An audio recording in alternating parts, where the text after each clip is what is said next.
नमस्कार दोस्तों, आपका एक बार फिर से स्वागत है हमारे चैनल CMS ऑनलाइन एजुकेशन पर।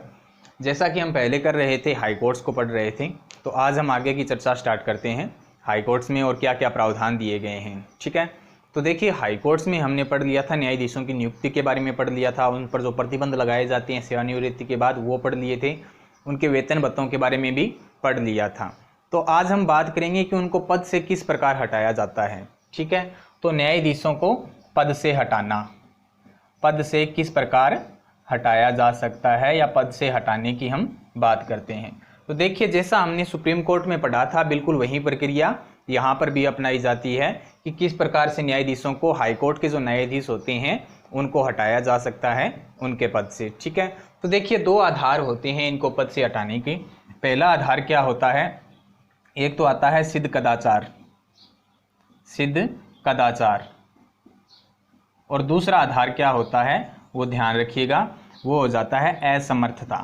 यानी कि वो अपने पद के कर्तव्यों को निर्वहन करने में अगर असमर्थ होते हैं तब उस आधार पर उन्हें उनके पद से हटाया जा सकता है। ठीक है, और इनको हटाया किसके द्वारा जाता है, तो ध्यान रखिएगा इनको इन दो आधारों के आधार पर संसद के द्वारा हटाया जा सकता है, विशेष बहुमत के साथ। ठीक है, यानी कि प्रत्येक सदन के 2/3 सदस्यों के बहुमत के साथ इनको हटाया जा सकता है। जैसा कि हमने सुप्रीम कोर्ट में पढ़ा था, बिल्कुल वैसा ही यहाँ पर होता है। यानी कि किसी भी सदन में इनको हटाने का प्रस्ताव लाया जा सकता है। तो ध्यान रखिए, अगर लोकसभा में प्रस्ताव लाया जाता है तो कम से कम 100 सदस्यों के द्वारा प्रस्ताव लाया जाना आवश्यक होता है। यदि राज्यसभा में प्रस्ताव लाया जाएगा तो कम से कम 50 सदस्यों का प्रस्ताव होना आवश्यक होता है। और उसके बाद देखिए जिस भी सदन में लाया जाता है उस सदन में शुरुआत होती है इसकी हटाने की। ठीक है, पहले उस सदन में 2/3 बहुमत से अगर पारित हो जाता है तो उसके बाद दूसरे सदन में जाता है, और जो उपस्थित और मत देने वाले सदस्य होते हैं उनके 2/3 बहुमत के द्वारा उस सदन में भी अगर पारित हो जाता है तो उनको उस पद से हटाया जा सकता है। ठीक है, तो ये दो मेन आधार हैं। सुप्रीम कोर्ट के न्यायाधीशों को भी इसी आधार पर हटाया जाता है और हाई कोर्ट के न्यायाधीशों को भी इसी आधार पर हटाया जाता है। सेम प्रक्रिया होती है दोनों को हटाने के लिए। ठीक है, तो ये तो बात आ गई, इनको पद से हटाने की बात आ जाती है। उसके बाद देखिए हमने कार्यकारी मुख्य न्यायाधीश के बारे में भी चर्चा कर ली थी। यानी कि सुप्रीम कोर्ट में अगर मुख्य न्यायाधीश उपलब्ध नहीं है, उसने अपने पद से इस्तीफा दे दिया है, अगर पद रिक्त है तो राष्ट्रपति क्या कर सकता है, कार्यकारी मुख्य न्यायाधीश की नियुक्ति भी कर सकता है। इसके अलावा और किन किन अन्य न्यायाधीशों की नियुक्ति की जाती है उसके बारे में थोड़ी सी चर्चा कर लेते हैं हम। देखिए अनुच्छेद 224 क्या कहता है, अनुच्छेद 224, अनुच्छेद 224 में एक नाम दिया हुआ है अपर न्यायाधीश, अपर न्यायाधीश या फिर अतिरिक्त न्यायाधीश। दो नाम आते हैं, अपर न्यायाधीश या अतिरिक्त न्यायाधीश। अब देखिए अपर न्यायाधीश और अतिरिक्त न्यायाधीश की नियुक्ति क्यों की जाती है, तो ये ध्यान रखिएगा। देखिए अपर न्यायाधीश और अतिरिक्त न्यायाधीश की नियुक्ति किस आधार पर की जाती है। मान लीजिए हाई कोर्ट्स में कोई कार्य पहले से ज़्यादा लंबित पड़ा है, यानी कि लंबित कार्य पड़ा है वो पूरा नहीं हो पा रहा है, या फिर एकदम से अचानक से अतिरिक्त कार्य आ जाता है हाई कोर्ट में, तो उस समय राष्ट्रपति के द्वारा, देखिए ध्यान रखिएगा, अपर न्यायाधीश की नियुक्ति किसके द्वारा की जाती है, राष्ट्रपति के द्वारा की जाती है। और उस समय राष्ट्रपति को परामर्श लेना होता है किससे के साथ, भारत का जो मुख्य न्यायाधीश होगा, भारत का मुख्य न्यायाधीश। भारत के मुख्य न्यायाधीश से मतलब यहाँ पर आ जाता है सुप्रीम कोर्ट के मुख्य न्यायाधीश से। ठीक है, तो राष्ट्रपति के द्वारा अपर या अतिरिक्त न्यायाधीश की नियुक्ति की जाती है हाई कोर्ट्स में, और किसके परामर्श से की जाती है, तो भारत के मुख्य न्यायाधीश के परामर्श से की जाती है। क्यों की जाती है, जब अतिरिक्त कार्यभार बढ़ जाता है किसी हाई कोर्ट में तब की जाती है। ठीक है, अब देखिए किन व्यक्तियों को राष्ट्रपति अपर या अतिरिक्त मुख्य न्यायाधीश नियुक्त कर सकता है, तो ध्यान रखिएगा कि जो योग्यताएं रखता है हाई कोर्ट्स का मुख्य न्यायाधीश बनने की, कोई भी व्यक्ति जो योग्यताएं रखता है उसको राष्ट्रपति अपर या अतिरिक्त मुख्य न्यायाधीश बना सकता है। ठीक है, जैसा कि हमने सुप्रीम कोर्ट में पढ़ा था एक तदर्थ न्यायाधीश होता है, तो यहाँ पर तदर्थ न्यायाधीश नहीं होते, यहाँ पर अपर या अतिरिक्त न्यायाधीश होते हैं। और ध्यान रखिएगा अपर या अतिरिक्त जो न्यायाधीश होता है इनका कार्यकाल कितना होता है, इनका कार्यकाल होता है 2 वर्ष का। 2 वर्ष के लिए इनको अपर न्यायाधीश बनाया जाता है। एक बात और भी ध्यान रखनी योग्य है यहाँ पर कि जो हाई कोर्ट्स के जितने भी न्यायाधीश चुने जाते हैं वो लगभग इसी प्रक्रिया से गुजरते हैं। यानी पहले उन्हें 2 साल के लिए क्या बनाया जाता है, अपर या अतिरिक्त न्यायाधीश बनाया जाता है। उसके बाद अगर ये सही रूप से कार्य करते हैं, अगर राष्ट्रपति को लगता है या जो मुख्य न्यायाधीश होता है उन्हें लगता है कि ये कार्य करने में सक्षम है एक न्यायाधीश के रूप में, तब इन्हें परमानेंट कर दिया जाता है। ठीक है, तो ज़्यादातर जो न्यायाधीश बनाए जाते हैं वो इसी प्रक्रिया के तहत बनाए जाते हैं। ठीक है, और देखिए इसी के अंदर एक भाग और आता है, अनुच्छेद 224 क्या आता है, या ए भी इसको बोल सकते हैं हम। ठीक है, इसके अंतर्गत क्या आता है, वहीं जो सुप्रीम कोर्ट में आता है कि जो सेवानिवृत्त न्यायाधीश होते हैं, सुप्रीम हाई कोर्ट के जो सेवानिवृत्त न्यायाधीश होते हैं, उन्हें भी राष्ट्रपति क्या कर सकता है, मुख्य न्यायाधीश के परामर्श पर हाई कोर्ट्स में नियुक्त कर सकता है अगर कार्यभार अतिरिक्त बढ़ जाता है तो। लेकिन उन्हें हाई कोर्ट का न्यायाधीश माना नहीं जाता है, ये ध्यान रखिएगा। हाई कोर्ट के न्यायाधीश के रूप में उन्हें जो प्रावधान दिए होते हैं उन्हें उसके तहत हाई कोर्ट का न्यायाधीश माना नहीं जाएगा, लेकिन हाई कोर्ट का जो न्यायाधीश होता है उसकी पूरी शक्तियां उन्हें दी होती हैं। ठीक है, तो ये दो आ जाते हैं, अपर न्यायाधीश आ जाता है और सेवानिवृत्त जो न्यायाधीश होते हैं उनकी नियुक्ति आ जाती है हाई कोर्ट्स में। ठीक है,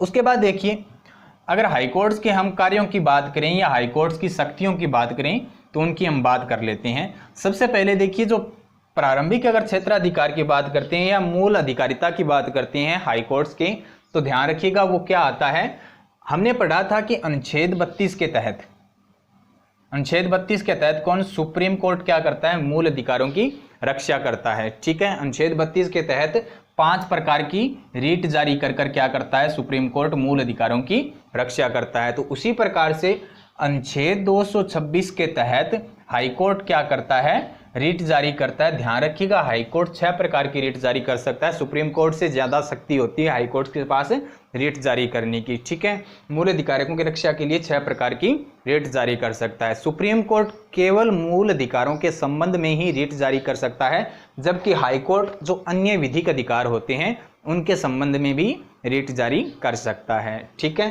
तो ये ध्यान रखिएगा, ये सबसे पहले कहां पर आता है, हाई कोर्ट की शक्ति आती है जो मूल अधिकारिता के अंतर्गत आता है, वो क्या होता है, मूल अधिकारों की रक्षा करना। अगर आपसे पूछ लिया जाए कि भारत में कौन से न्यायालय मूल अधिकारों की रक्षा के लिए जिम्मेदार होते हैं या किस न्यायालयों में मूल अधिकारों की रक्षा के लिए रीट दायर की जा सकती है, याचिका दायर की जा सकती है, तो ध्यान रखिएगा सुप्रीम कोर्ट और हाई कोर्ट दोनों होते हैं। ठीक है, इसके साथ साथ और ध्यान रखिएगा कि प्रारंभिक क्षेत्राधिकार या मूल अधिकारिता के अंदर हाई कोर्ट की ओर क्या आते हैं, जैसे मान लीजिए लोकसभा से संबंधित चुनाव आ जाते हैं, लोकसभा से संबंधित, या फिर हम बात कर लेते हैं विधानसभा चुनाव।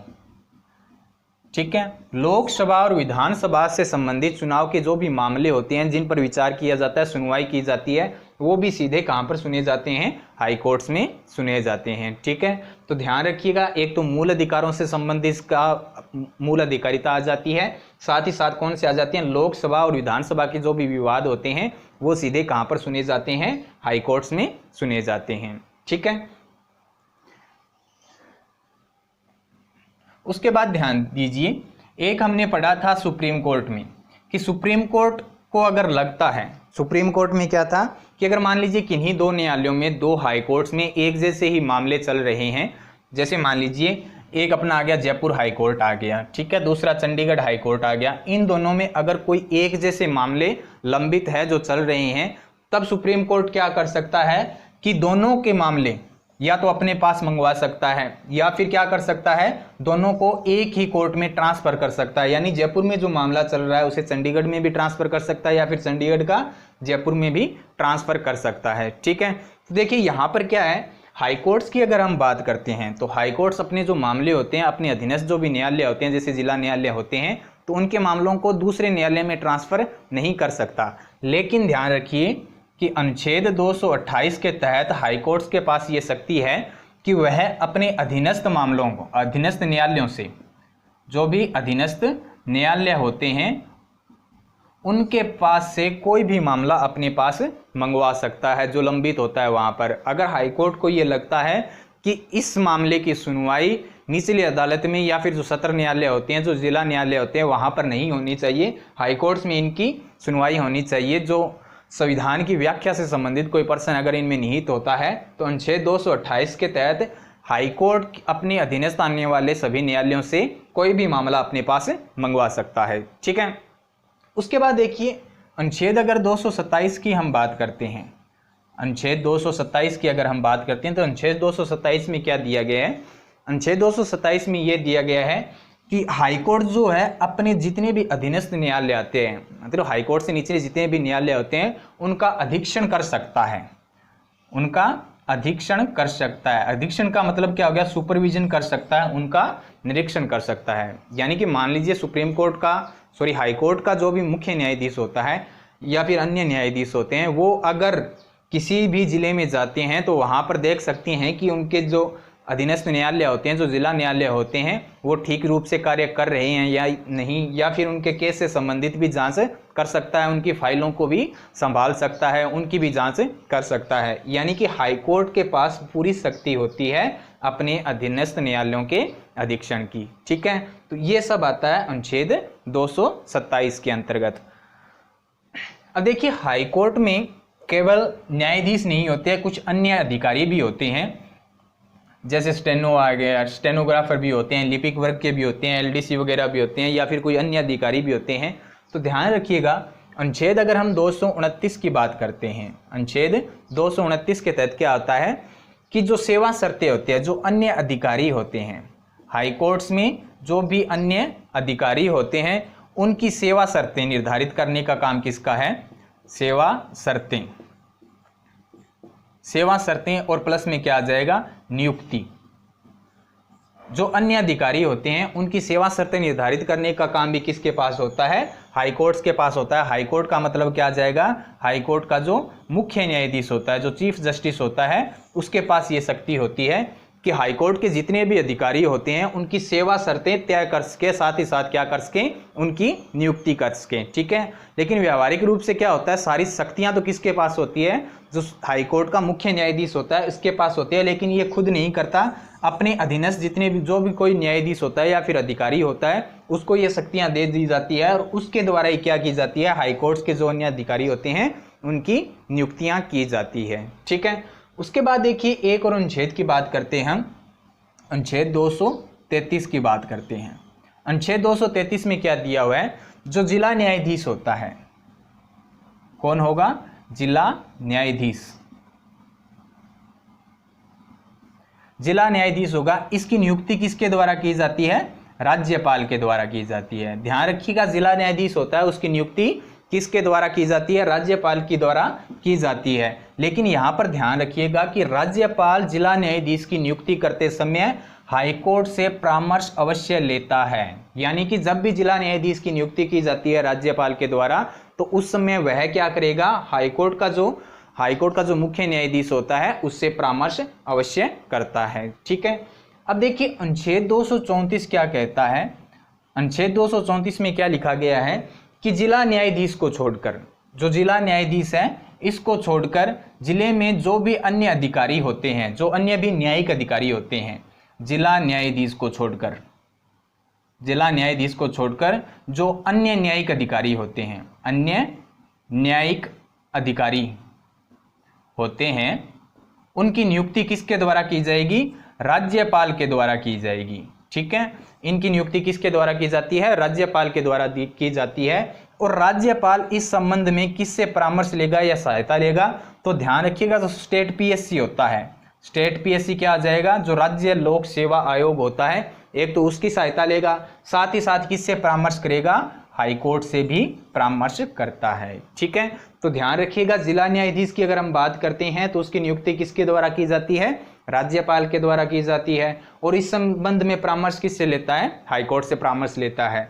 और जिला न्यायाधीश के अलावा जो अन्य न्यायिक अधिकारी होते हैं उनकी नियुक्ति भी राज्यपाल के द्वारा की जाती है, लेकिन इस संबंध में परामर्श किस से लेता है? एक तो हाई कोर्ट से लेता है, और जो राज्य लोक सेवा आयोग होता है, जैसे अपने कौन है? आरपीएससी है, राजस्थान पब्लिक सर्विस कमीशन आ जाता है, राजस्थान राज्य लोक सेवा आयोग आ जाता है, तो उससे क्या करेगा? परामर्श करेगा। ठीक है, यानी कि हम कह सकते हैं कि जितने भी आरएस अधिकारी होते हैं उनके संबंध में भर्ती किसके द्वारा निकाली जाती है? आरपीएससी के द्वारा निकाली जाती है, और इनकी नियुक्ति किसके द्वारा की जाती है?